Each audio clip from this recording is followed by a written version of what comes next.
दास ने उदाहरण दिया कि जैसे कुएं में बाल्टी हाथ छूट गई, वो रस्सा छूट गया और रस्सा घिसरता हुआ जा रहा है। वो 100 फुट में घिसरते घिसरते भी टाइम लग गया करता उसने पूरा कुएं में जाने में। हाथ से छूट गया तो कुएं में गिर जाता, फिर वो ना बाल्टी मिल रहा ना पानी, वो गया हाथ से छूट गया। तो दास ने वो बताया कि जैसे कुएं में बाल्टी पड़ती हो और वो रस्सा घिसरता हुआ जा रहा है और भाग दौड़ के और उसको पकड़ने की चेष्टा करे और 1 फुट का भी शेष रह रहा वो पड़ते पड़ते कुएं में जाते जाते और वो मिल गया, वह पूछड़ी भी ठागी तो अभी कुछ भी ना गया, बाल्टी भी वापस और पानी भी मिला। तो ईब तेरी पूछड़ी सी रह रही है इस जीवन की, सारी जा चुकी है कुएं में। अब यह पकड़ी जा तक दोनों हाथों पकड़ ले और कर भक्ति। तेरे को जब सच्ची लगन से लगेगा ना बात बनेगी, ऐसी बात नहीं होती। और नहीं तो मनुष्य जीवन मिलेगा और अभी भक्ति युग आ गया, अगले जन्म में तेरा मोक्ष हो जाएगा। अगला जीवन मनुष्य का गारंटी ढाप को अगर सच्चे दिल तक करेगा। इस उदाहरण से बूढ़े का दीप जैसे क्या करें, दीवा में तेल डाल दिया, दीपक में तेल डल गया, बड़ा खुश हुआ। ने बोला मन तो इब्बा नाम दे दे। मैंने कहा हुक्का नहीं पीवेगा कि फोड़ दूंगा जैसे होके ने। मन तो इतना पी रखा है भगवान, कति झुंझला बना दिया करता इसका, और कद्दे नहीं पीऊँ जिंदगी भर। तो पुण्यात्मा उस भक्त ने उपदेश लिया और पहले हम क्रोथा जो आश्रम था वहाँ आया करता और 75-78 साल की आयु तक रहा और आराम से शरीर छोड़ कर चला गया। खूब भक्ति करी, तीनों नाम प्राप्त कर लिए उस प्राणी ने, जो कति सच्ची श्रद्धा दिखा के। कहते जीवन तो थोड़ा ही बला जा सत सुमरण हो और लाख वर्ष का जीवना लेख दरे ना को। तो पुण्यात्मा ऐसा है कि जो पहले से लग जाएंगे उनका तो और मोक्ष हो जाएगा इनका, और जो देर से लगेंगे सारा बहुत मिलेगा, लेकिन इस जन्म मना तो अगले में आपको, क्योंकि भक्ति युग शुरू हो गया, ये हजारों वर्षों तक चलेगा। ये नेक्स्ट जीवन में आपका उसका कल्याण हो जाएगा। तो कहने का भाव ये है दास का कि हमने परमात्मा की जो भक्ति है, जैसे गीता जी में टॉपिक था उसी में फिर आते हैं। 600 वर्ष पहले परमात्मा ने आकर अपना सच्चिदानंद घन की वाणी में ये ज्ञान बताया था कि अक्षर पुरुष एक पेड़ है, निरंजन वा की डार और तीनों देवा शाखा है ये पात रूप संसार।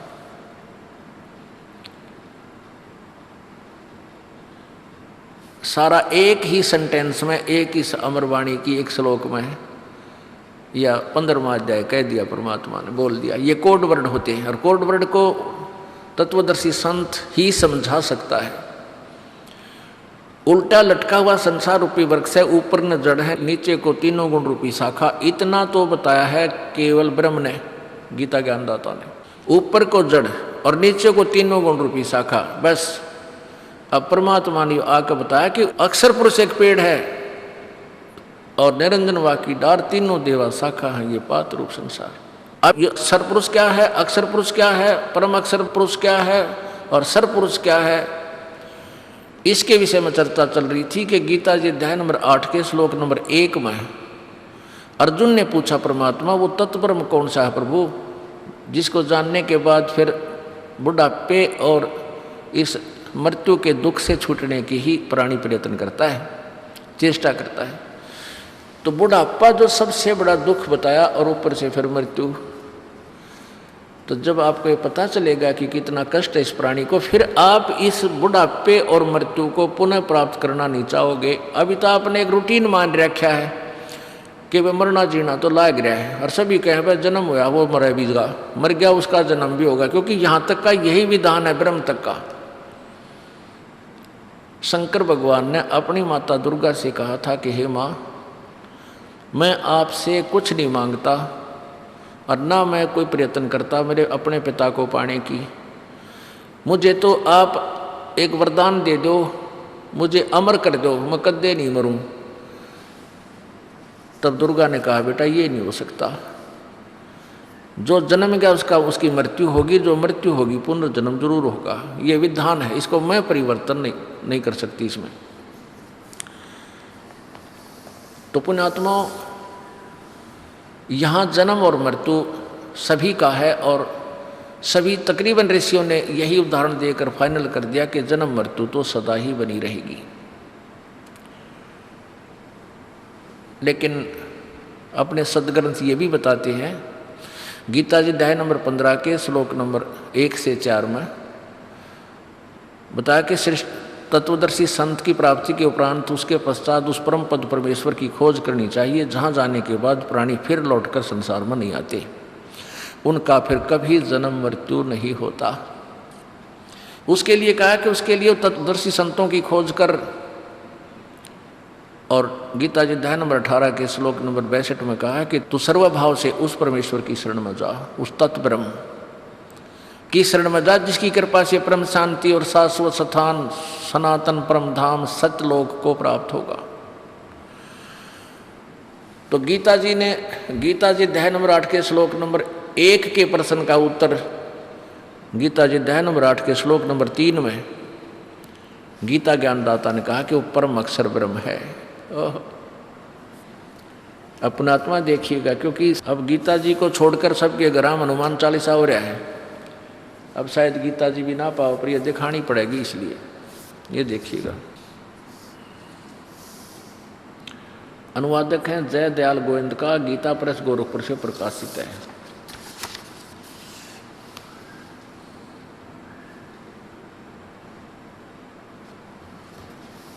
अध्याय नंबर 7 का मंत्र 29 दिखाते हैं आपको पहले।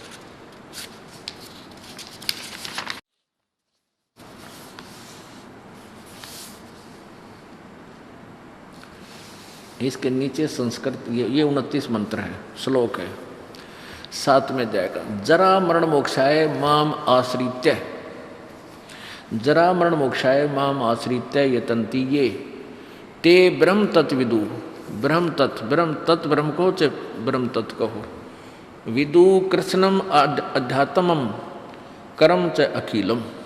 इसका उत्तर यहाँ दिया है। अब गीता ज्ञानदाता कहता है कि जो ज्ञान मैं तुझे दे रहा हूँ कि तत्वदर्शी संत की खोज कर ले, ये लिखा है कि जो मेरे शरण होकर जरा और मरण से छूटने के लिए प्रयत्न करते हैं वे पुरुष, तत्व माने उस और ब्रह्म माने ब्रह्म को, ये देखिएगा, तत्व ब्रह्म उस ब्रह्म को, तत्व ब्रह्म उस ब्रह्म को, संपूर्ण अध्यात्म को तथा संपूर्ण कर्मों को जानते हैं। जो मेरे शरण होकर, जरा माने बुढ़ापा और मरण माने मृत्यु, जो जरा और मरण से छूटने के लिए प्रयत्न करते हैं वे पुरुष, वो भक्त तत्व ब्रह्म उस ब्रह्म को, संपूर्ण अध्यात्म को और संपूर्ण कर्मों को जानते हैं। अब मेरे आश्रित का अर्थ है कि जैसे गीता जी अध्याय नंबर 4 के श्लोक नंबर 32 और 34 में कहा है कि उस तत्व ज्ञान को तत्वदर्शी संतों के पास जाकर समझ कि इस बात ने तू समझ लेगा, इस पर आश्रित हो जाएगा, फिर तत्व ज्ञान के आधार से तू उस तत्ब्रह्म को समझ लेगा, वो कौन है, क्या शक्ति है और कैसे उसकी प्राप्ति होती है। तो फिर जरा और मरण से, जरा माने बुढ़ापा और मरण माने मृत्यु से ही छूटने का प्रयत्न करता है। तो इसे सिद्ध है कि गीता ज्ञान दाता ब्रह्म से कोई और है, अन्य है, वो परम अक्षर ब्रह्म। अब दास आपको डेफिनेशन ऑफ गॉड बता रहा है। अब देखो 8वें अध्याय के प्रथम मंत्र में, अब यहाँ ये 29वां मंत्र आपने देखा, इसमें 30 मंत्र हैं 7वें अध्याय में, ये यहाँ समाप्त होगी 30वां, और यहाँ 8वां अध्याय शुरू होता है। इसके प्रथम मंत्र में अर्जुन ने पूछा किम तत्ब्रह्म किम अध्यात्म किम कर्म पुरुषोत्तम, वो केत अध्यात्म, वो तत्ब्रह्म कौन है, क्या ये अध्यात्म और वो कर्म कौन से हैं जो करने ना करने चाहिए, अधिभूत च किम प्रोक्तम अधिदेवम किम उच्यते। तो यहाँ उसका उत्तर दिया है 3रे मंत्र में, 8वें अध्याय के 3रे श्लोक में, वह परम अक्षर ब्रह्म, वह परम अक्षर ब्रह्म है, वो तत्ब्रह्म परम अक्षर ब्रह्म है। अब 3 परमात्माओं के विषय में जानकारी दी जा रही है, डेफिनेशन ऑफ गॉड बताई जा रही है, परिभाषा प्रभु की। तो सबसे पहले तो हम अपने जिन सदग्रंथों को प्रमाणित मानते हैं उन्हीं से हम आगे चल सकते हैं। यदि आप जी पवित्र हिंदू धर्म के पवित्र आत्माएं ये इस ज्ञान को जो दास मौखिक सुनाया करता था तब तक नहीं मान सकते जब तक आप इन सदग्रंथों में आँखों प्रमाण नहीं देख लोगे। और आँखों देखने के बाद भी नहीं मानता वो तो कति मूड बताया है। परमात्मा कहते हैं जिन चातुर प्राणियों ने, इन नकली संतों ने चतुरता दिखाकर झूठे ज्ञान पर आपको आधारित कर दिया और फिर तत्व ज्ञान आपके समक्ष, फिर भी वो नहीं मानते कि नहीं हम तो वो ये पूजा करेंगे, उन्हीं देवताओं को मानेंगे। उनके विषय में परमेश्वर ने अपनी सच्चिदानंद घन की वाणी में कहा कि वो चातुर प्राणी चोर हैं, वो संत, वो चतुर आदमी थे जो झूठ बोल कर गुमराह कर गए आपको, और मूड मुग्ध हैं ठोठ जो, और संतों के नहीं काम के, फिर उनको दो गलजोट। गलजोटना माने एक दूसरे का रस्सा बांध दिया ना, पशु का पशु ने पहले एक पशु का दूसरे को बांध दिया करते, फिर तीसरे ने, फिर चौथे ने। तो कहते हैं जो आँखों देखकर प्रमाणों को भी नहीं मानेंगे और नहीं हमारी शरण में आएंगे तो मूड है ठोठ, उन्हें भक्ति ना चाहिए, बकवाद चाहूँगा तो वो हमारे काम के नहीं, वो उन्हीं के पास ठीक है। एक का नरक में चले जाएंगे, गुरुवीर शेष भी।